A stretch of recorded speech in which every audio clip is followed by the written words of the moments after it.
Okay, so time for another chin wag. I'm actually a couple days delayed from the end of week 3.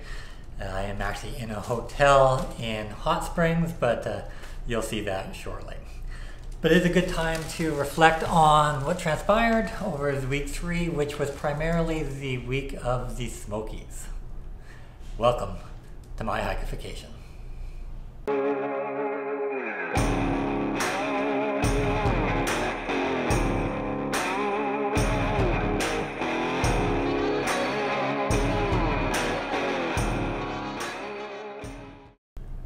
So we started this week at Cable Gap Shelter at mile 158, and we ended up with a Nero into Standing Bear Farm just out of the Smokies at mile 241. So from a overall mileage basis, with the 2 Neros, it does leave us still at 11.7 miles per day for the week and averaging about 11.5 miles to date. It was a big week in that I did have my highest mile day at 18 miles, and the rest of the days outside of those Neros were in kind of that 13 to 16 mile range, which I think is kind of my new sweet spot. As we go forward, we'll start pushing that a little bit more, but I felt pretty comfortable. So the Smokies. The Smokies were a mixed experience. I did go through that a little bit in the video through the week. A lot of people say you either love or hate the Smokies. I would say I'm on the fence. There were some really good moments, some spectacular moments. Clingman Dome definitely sticks to mind. And there were some less than desirable moments as well. I would actually love to come back and do it sometime, perhaps when the weather was a little bit more favorable, because I could tell, even though in those bad days, that there were opportunities for brilliance, even if it didn't hit my specific hike. From a pure hiking vantage, I actually felt really strong this week. The uphills really didn't seem to take as much of a toll on me as they had in the previous weeks, so I do think I'm starting to really get my trail legs under me. In terms of kind of the soreness, injury, etc., I went through this as well. I've been sore, but I would say the knees are actually feeling better than they did coming out of week 2. Same thing with the heels, which were my 2 primary areas which I was worried about. And knock on wood, I am now 3 weeks without any blisters. So I'll go on a little bit of foot care and a little bit of discussion in a bit, but I'm pretty happy with how my feet are hanging in and how the shoes and socks combination are working thus far. So from a video basis, we got a few views in there. I'm getting my workflow down really well, I think. And I've been able to kind of keep up relatively well, at least on the editing of the videos. I get a few days behind, but then I can catch up on a Nero or a 0 day. The Smokies, though, were not conducive to uploading. Cell service was not the most desirable. Luckily, I do have that buffer, but as we move out of the Smokies, you will see there is going to be a delay from a day where I'm not dropping a video because I've run out of that buffer before I was able to get that next video uploaded. So hopefully I can catch up here pretty quickly. Previously I talked about struggling a bit with my food. Whether by choice or just random accident, food worked out quite well this time. If for no other reason than I skipped Gatlinburg, and so my overpacking of food actually worked out in my favor and got me through the entire Smokies. I do need to think about, though, over the next little while, really what's in my food and what I'm carrying in versus just the amount. Do I have enough for each meal? I have noted I've lost a little bit of weight, at least a couple inches off the hip. That winter weight is now gone. Not a big worry yet, but I'm somewhat slim at the best of times, and so it is something I want to keep a closer eye on, and I do just want to make sure that I'm maintaining some semblance of calories and nutrition, and so that I'm not going into more of a malnutrition status. And so as we move forward, I am just going to be a little bit more precise in what I'm eating, not just how much I'm eating. And so that'll be a bit of an art versus a science, and we'll figure that out as we go. The big thing through the Smokies though is I would say I really kind of got in my routine over this week. You know, a lot of people say through hiking is almost like a job. And I can see that in a lot of ways because I got into kind of that regular cadence of waking up, getting changed, breaking down camp, eating, walking, resting, eating, walking, resting, having dinner, well, setting up camp, having dinner, etc.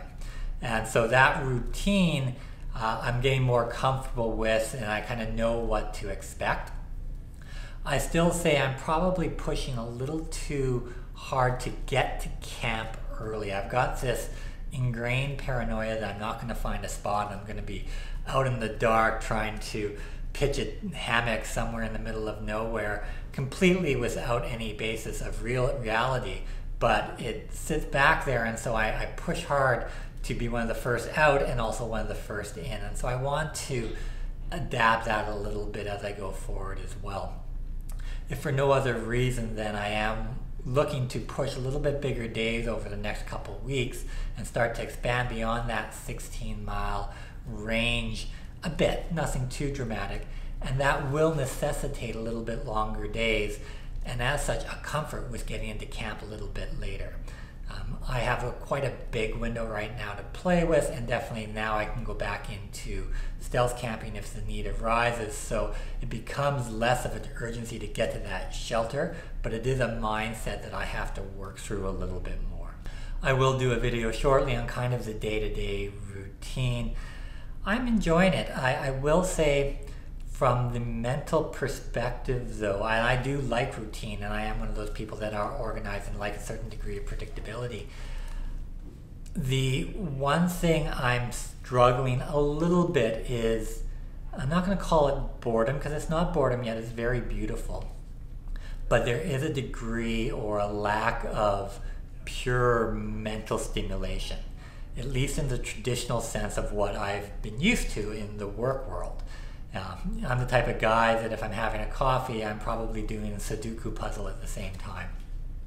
So I do think I need to figure out what the mental stimulation means to me in this new environment and look to tweak and augment a little bit, and really kind of get beyond just being enthralled by the views, but maybe really use those mental gymnastics to make sure that my brain is being challenged on a constant basis. And so I'll need to figure that out through the next little while. Again, it's not a boredom per se, it's just that mental stimulation. And maybe that's going to be audiobooks, or maybe that'll be learn a language while I'm hiking, who knows. But I do think over the next little while I need to kind of dig into that a bit more.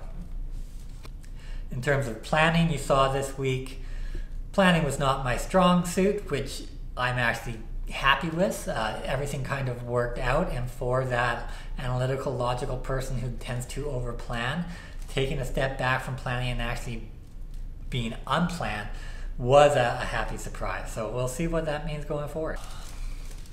Now, a couple questions I've received this week. One of the questions, a very, I would say, interesting question, was what has been unexpected for me through the course of the journey thus far. And I actually spent a little bit of time this morning just thinking about that.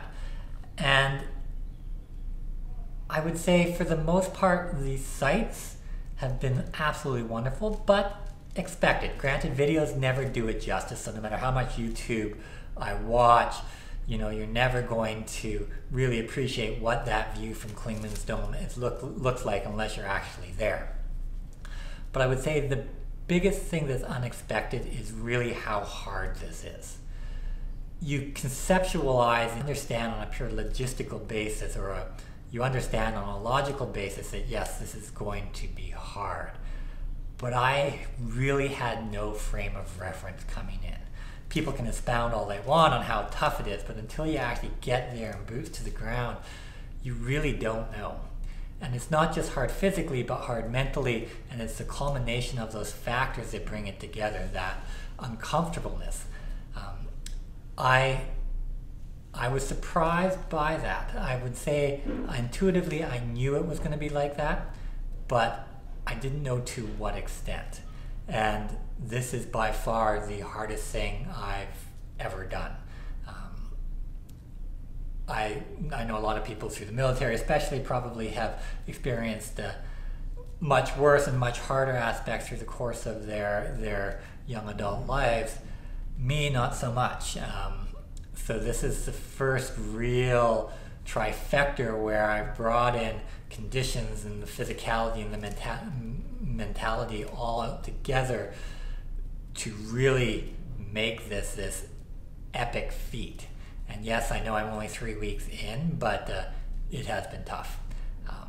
There's been mountains where I've been 3/4 of the way and you start thinking about, why the heck am I here? Then you get to the top and that feat registers in your brain and you that sense of accomplishment, and you know why you're there. It'd be a lie if I said over the last 3 weeks I've never had that moment where I've said, do I really want to be here? I think everybody asks themselves those questions on an ongoing basis. It's just not a continuing, pervasive thought that runs through your head. It's those moments that jump in, and it's justified by that intensity of the experience. And then, of course, the answer is always in the affirmative. The other thing I've been asked about is my socks and my feet care. And I will say I'm doing nothing special. It's just the Injinji toe socks. It's the Darn Toughs when it's not raining over top. And it's the Ultra Lone Peak 3.5 when that nice wide foot box has given me plenty of room for movement of my toes that has helped prevent blisters. And now that I'm getting more miles in, the Achilles pain and the heel pain is lessened somewhat, and I think I'm getting used to that 0 drop. I've also tried to adjust my hiking cadence a little bit to have a bit more of a mid-foot fall as I'm walking versus kind of the heel to toe footsteps. Outside of that, I take no special care in looking after my feet. I massage them at night. I try to keep them dry. I do use the sealskin Gore-Tex socks when it's raining out, and those have been great. They've kept my feet at least warm through the course of the day when those wetter conditions. The only thing with the sealskins, you do have to be cognizant of it. If they do get wet, or if you're trying to wash them, they do take forever to dry. So far that's been a really good gear acquisition that's been part of my hike. So a bit of all over the place today, but hopefully that gives you a little bit of perspective of where I'm at. I'm proud of the accomplishments that have been made thus far, but I'm looking forward to the next little while. I'm looking forward to not having to deal with cold. So hopefully we're almost out of those wintry conditions that tend to have come through periodically here and there, although I am by far one of the luckier hikers, at least watching all the YouTube videos that I have. I've seen people deal with much worse than I have, so that's been good. Till next time, hike on.